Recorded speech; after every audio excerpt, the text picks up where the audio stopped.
Hello again, and with the last smart wiring going into the space elevator now, welcome back to Satisfactory, where we are just about to unlock our next tier. Oh, I didn't realize this was pointing the wrong way. Normally I have the console sitting here, but it's fine because we are ready to move on to our next phase. We have to do a seal.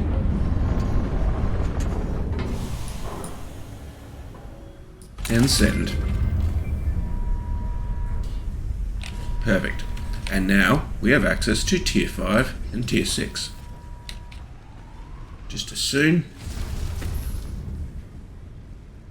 Well, we already had access, but the animation's pretty cool as well. Now, this setup here to manually load the space elevator, don't need that anymore because for the next tier, we will basically be rebuilding. And in fact, arguably, we don't need the space elevator itself either. But for the time being, it's useful to leave it there. In the meantime, though, let's go have a look at what we need to do to unlock oil. Because we are actually getting to the point that we are sitting over 1,000 megawatts. And while I was feeding that last component there, I built a second assembler, overclocked it as well. And I had blackouts happening because we were running out of power capacity with sort of everything running. I had to turn off a couple of awesome sync inputs so that machines would back up and stop overloading the system and all of that sort of thing. But we're about to unlock oil, which will also give us the option to do expanded power infrastructure using fuel generators. So that's probably something we're going to want to do fairly soon, but it is going to require both heavy modular frames and computers, neither of which we've automated. In fact, computers are sitting there in industrial manufacturing and use plastic and rubber. So there's going to need to be a bit more work done before we actually get access to the fuel generators anyway. So probably for now we're actually going to need to just expand our coal infrastructure a little bit more, or turn off some of our manufacturing in the background there and slow down the coupons that we're getting from the awesome sync. That said, once we are making these things like circuit boards and computers, we would then be able to feed those into the awesome sync, and they will generate quite a bit more in regards to coupons than anything we're running at the moment. We also have unlocked access to the monorail, again using computers and heavy modular frame, and this will very much allow us to basically rebuild everything and sort of distribute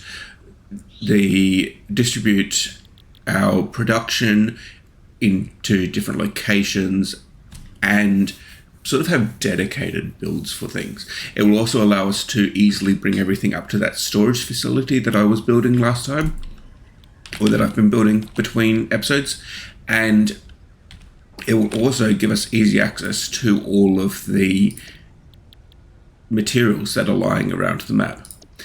We also unlock access to the gas mask, which means that we can finally get into those gas areas without major problem, and the jetpack, which is very nice for mobility.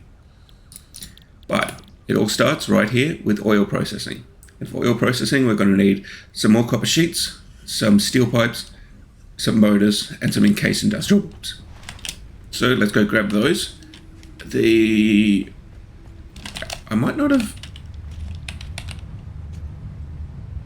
I made a copper sheet build, didn't I? I swear I made a copper sheet build somewhere.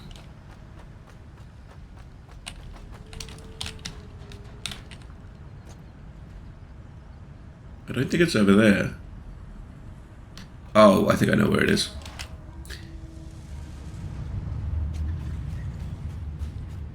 I think I made the copper sheet build just as a small little manual thing over in this direction near the copper node itself. just about here. Yep.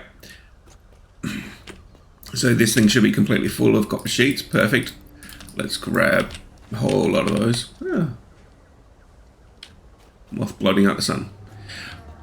And then on the way back, we'll grab all of these other things that we need. The motors, the encased industrial beams, and I've already forgotten what the other one was. But hopefully, oops, yeah. Motors, encased industrial beams.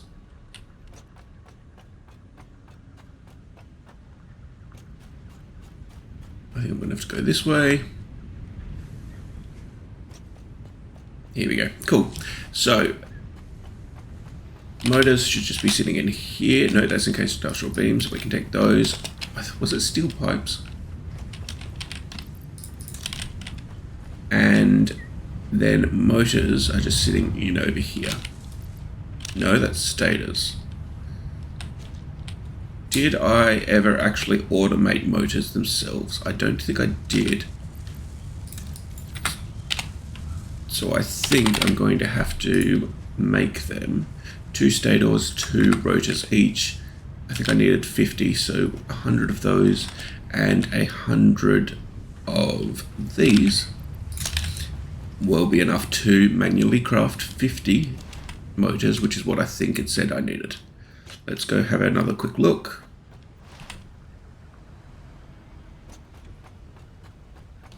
I probably should have just done this, select the milestone, there we go.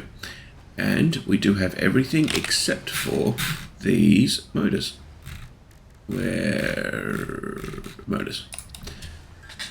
Okay, and I'm just going to pause for a second while that builds, because it looks like that's going to take a little while to make all 50 of those manually. I will be back in just a moment. And welcome back. With that, we can now pop over here and unlock our oil processing. Oops. Boom. Milestone reached. Oil acquisition and refining unlocked. Oil-based products can now be made. The byproducts of oil refinement can be used after further processing, as seen in the refinery. Caution. This is a reminder to minimize the chance of expiration during out-of-base activities. I like that because pretty much this is a reminder to limit the chance of expiration during out-of-base activities. Well, you're pretty much guaranteed that you're going to have to go exploring for the oil itself.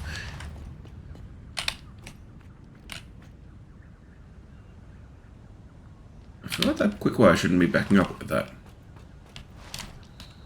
I'll have to go investigate it in a minute. But I'm going to just make a few extra motors so that we can get, well, for now we'll probably just make one, enough to make one refinery, which will be 10 motors. And then we'll go hunting for a normal oil node somewhere. And use that to get, basically get our basics up and running.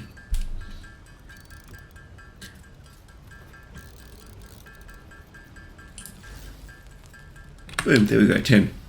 Now, if we use our scanner, what oil do we have around?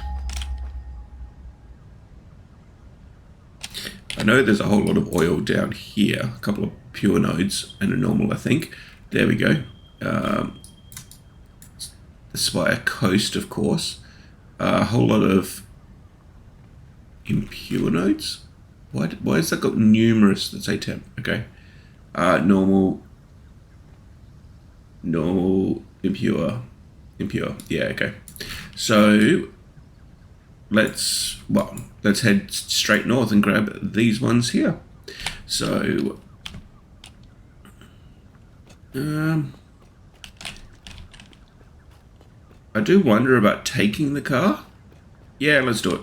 Let's take the car, because we can always get back on the over next to the coal power plant here.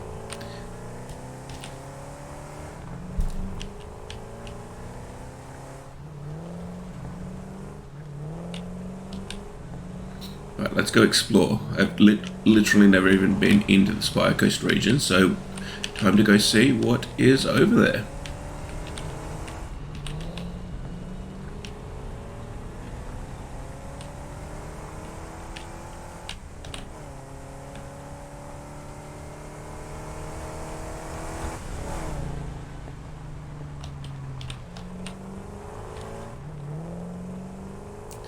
Very lush, looks rather green, which is nice.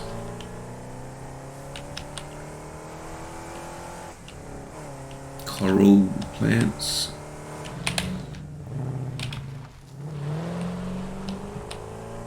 Caterium. Okay. So, I think if we head this direction, we should be able to find the oil node somewhere around here. That looks like oil. This is probably the impure that we saw. Nice purple ranger. Not ranger. Wow. Yeah, impure node. Okay. Wow, I'm completely blanking on like the sort of people that drink pot, that smoke pot and that sort of thing all the time. All good. Let's see, and then that looks like, come on, looks like where I was expecting that normal node to be. There we go, perfect. So let's pop a refinery down onto, oh, I didn't realize it doesn't snap. Oh, not refinery, not a refinery. Did I just make the wrong thing? Oil extractor is what I need, and so I'm going to need some more motors.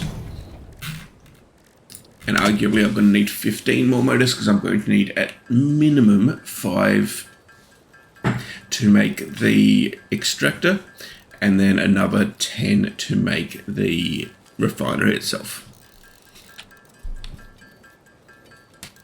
But that's step 1. Let's put an extractor.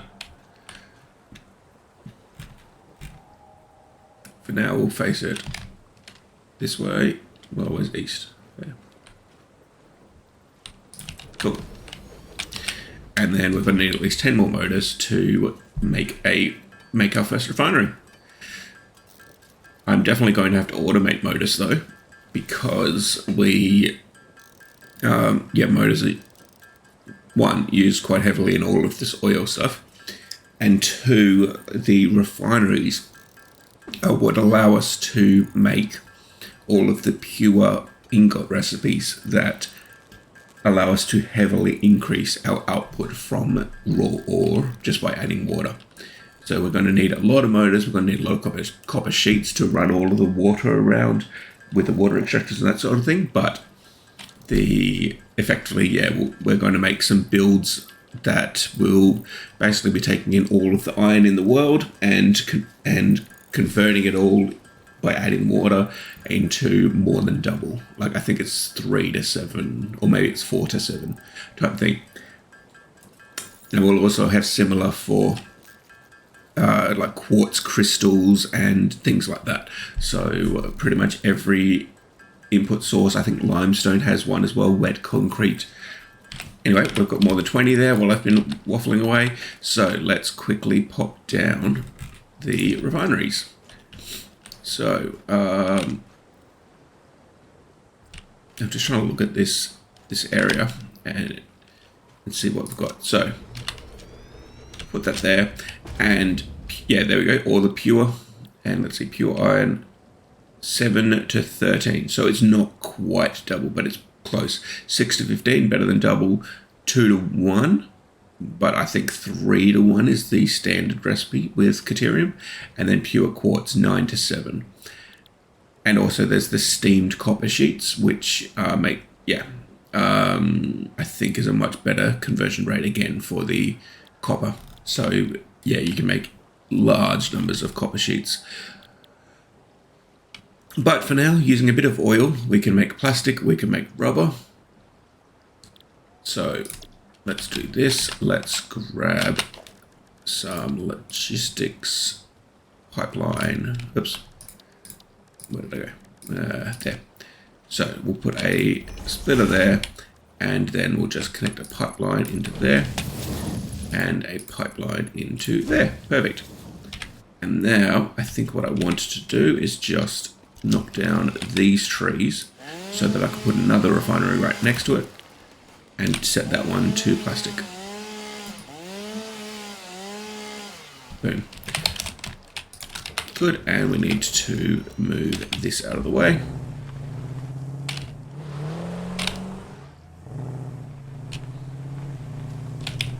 Perfect. And then we can just go from there to there. Awesome. Now the last thing we're going to need is we're going to need power. I'm just taking a quick look at what sort of requirements we need. 3 biomass generators won't be enough to actually get all 4 of these up and running. So, and I pretty much don't have any solid biofuel on me. Looks like I'm going to be spending a bit of time running some power all the way back to base. Let's connect all of these together, and by the time we get back here, we will have the machines will be all full, and we'll be at the point where we have to deal with the heavy oil residue that they're producing as well. I'll leave the car there for the time being, because you basically can't do both. You can't be running a power line and driving the car at the same time. And I will see you in just a moment.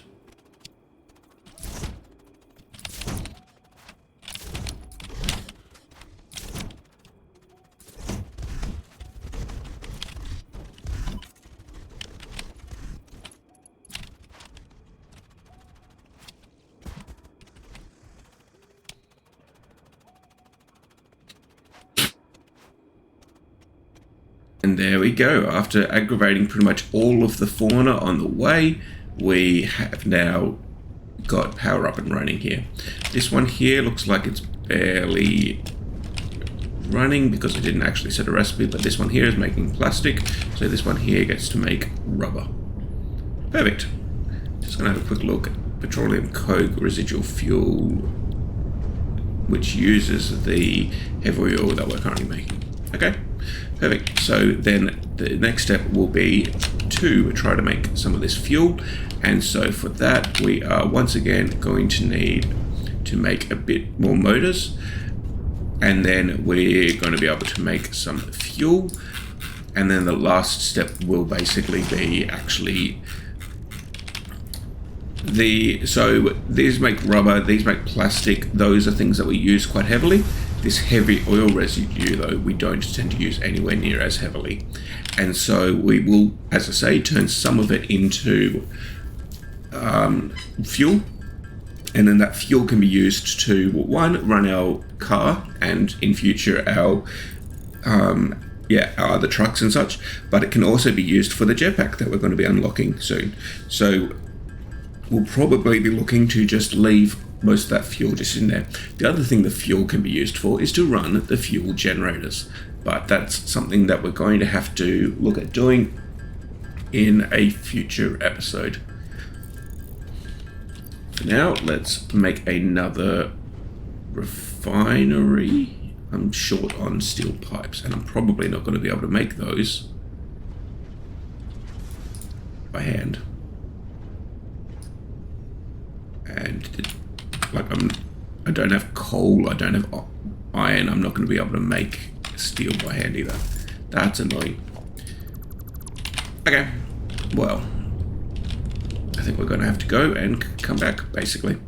I will see you all in just a moment.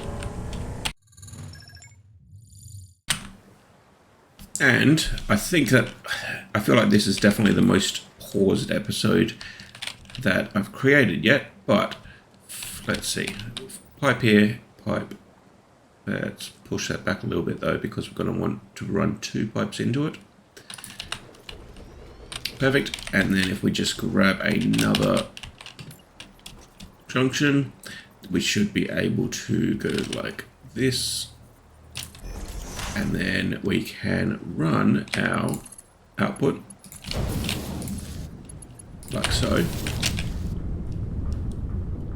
Is it full on plastic? No, it can keep going on plastic. Perfect. And then that can also go there. And this one is going to be converting our heavy oil residue into fuel just as soon as we give it power. Perfect.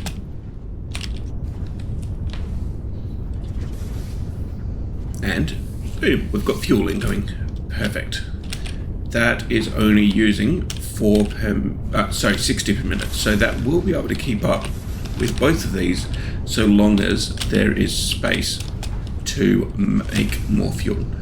It can in fact even use up double what those are doing. But what the other thing we will do is we'll put one more here, and this one is going to be making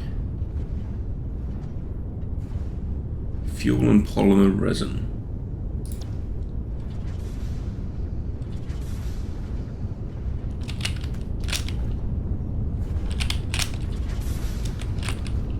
It uses the same amount of same amount of heavy oil residue. Oh no, that uses crude oil as an input. Okay, never mind. So then that is going to build up, and the question is, how do we then? There it is, petroleum coke. That's what I'm trying to make. Okay, so what we will then do is also just put in here one more, so that we can go like this. The priority is to get the fuel running all the time, but if that's completely backed up, then what we want to do is make it so that it will probably easiest way is to go out here. So if it does back up, then we want it to instead come over into here and start making petroleum coke. Perfect. Because as you can see, that pipe is fairly full, even though this isn't full of fuel. Well, I don't even think it's full of heavy oil residue, was it? Maybe this can only hold 50. And so because of that, it should be backing up. Yeah. And in time, once that gets to full, it will actually have enough pressure to fill up these pipes and actually get over that crest there and come out over here into this refinery. And if we just quickly give this refinery power, it will also be able to accept the heavy oil residue and will start making petroleum coke. And then the last step there is we want to void that petroleum coke. Let's see, how much oil can this use? This can use 40 per minute. We're only making 30. Not oil, heavy residue. And then the last step will just be sinking 120 petroleum coke. So that needs to at least be a Mark II. Perfect.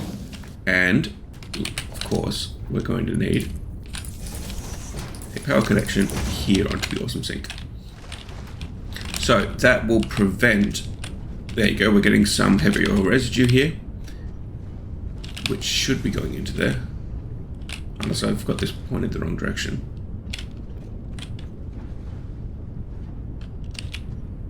Oh, there we go, it's getting the heavy oil residue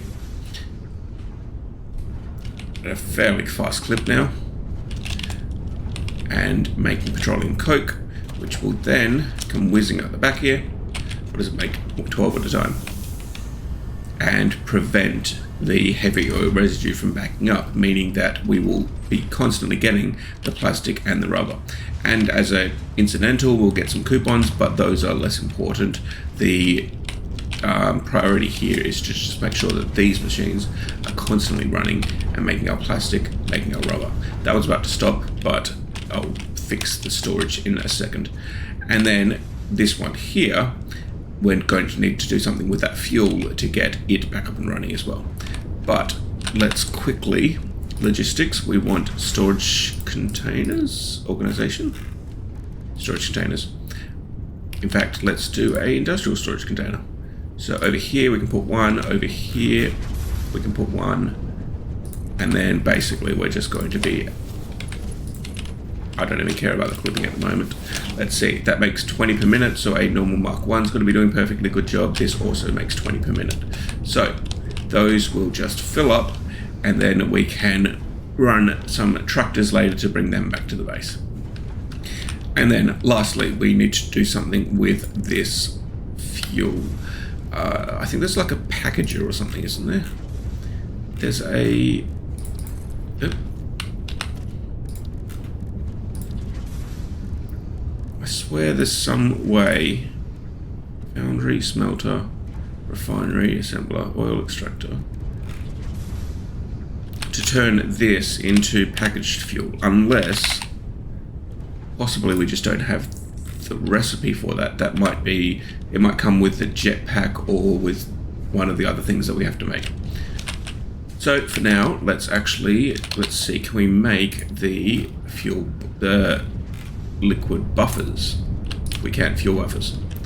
So let's do that. Let's pop down here and just make a row of these, and then we can just have a bit of a backlog. Let's see, where, there.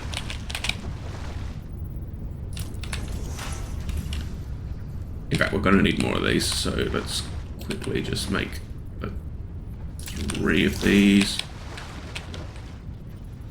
Good. And then we just need the pipelines to actually connect to them.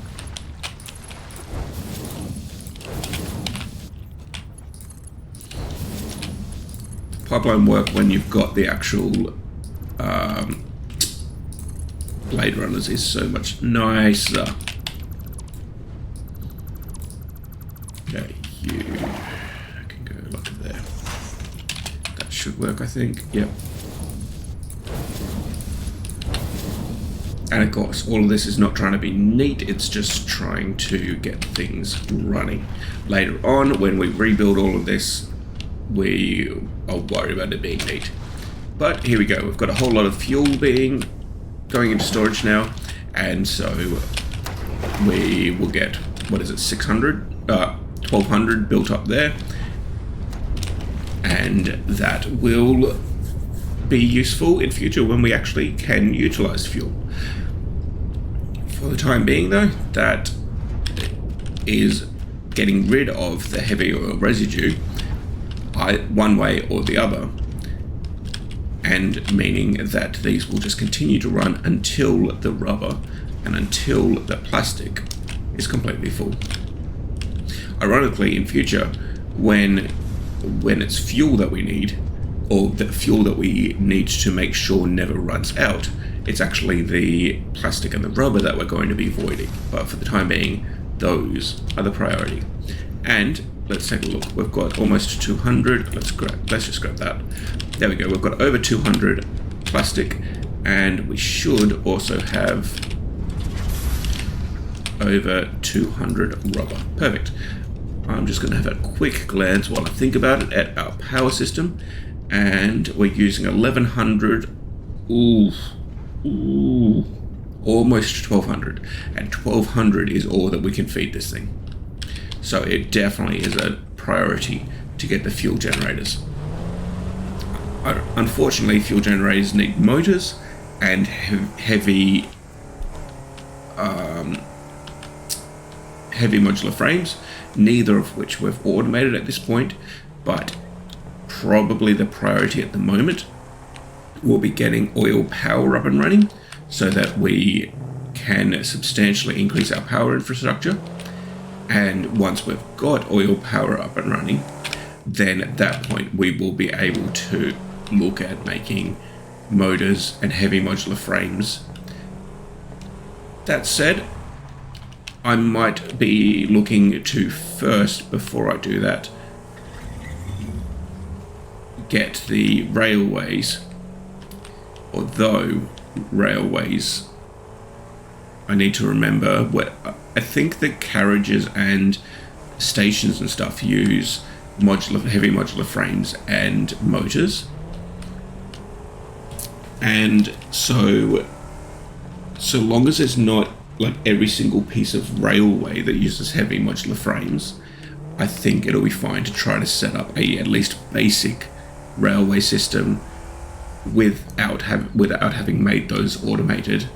And then once we've got the basic railway system, we can then automate those items as the first thing on our railway system. But thank you for watching. Stay happy and healthy, and I hope to see you in the next one.